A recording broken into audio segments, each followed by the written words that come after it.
Hi Maddie, I forgot to show you how I like to finish off my daisy square. So once we're finished with round 5, we are ready to cut our yarn because this entire square is finished.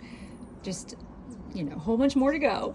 So we're going to take our working loop, and what I like to do is, actually, there are a couple ways to do this. There are probably many ways to do this, but what I like to do is take my working yarn and cut, maybe a length of it, maybe, 5 or 6 inches. And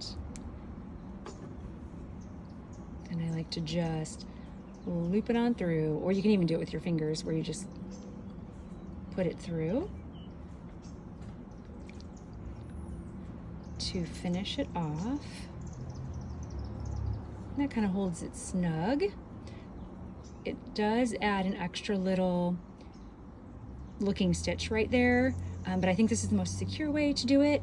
You can also, I think All About Emmy, Stephanie likes to tie a knot, but you can also take this and just pull it through. Once you cut it, you can just pull it through, and it's pretty secure, but you could see it loosens up. So if you do it this way, this is when All About Emmy or Stephanie, she likes to take it and just make a little knot, kind of have it close to that last stitch there, and tighten it up. But then you have a knot, and I think we had some knots, with our daisy. I was totally fine with that, but in this case, I usually like to, what do I like to do? Let's undo this here and see. Let me go back to my,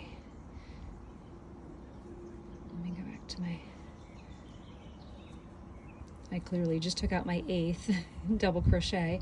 So let me go ahead and redo that. No problem. I'm kind of just getting familiar with my crochet stitches and learning about it, but here we go. I'm gonna go back in and slip that through. I think what I like to do is just yarn over and pull it through rather than knot it. One more time, so it leaves a little extra stitch there, but I think that's my favorite way to do it. Yeah, that's what I did on my other one. Oh no, on my other one, I just pulled the yarn through, so it's the loosey-goosey version. So I'd probably want to tie a knot here or weave in my ends, maybe this direction with my darning needle so that it holds it snugly. So if there are a few ways to do it, you'll probably find your favorite way and then just repeatedly do it through the rest of the squares. But it's totally up to you. You just want to make sure it's secure either by knotting it. Of course, we'll weave in our ends in a way that maybe would lock it in, or by pulling that last piece of yarn just back through your loop. I like to do that one too. So there are some options there, and now we are ready to rock a whole bunch more daisies. Well, the daisies are done. What am I saying? A whole bunch of borders, square borders. Yay! Okay, bye Maddie.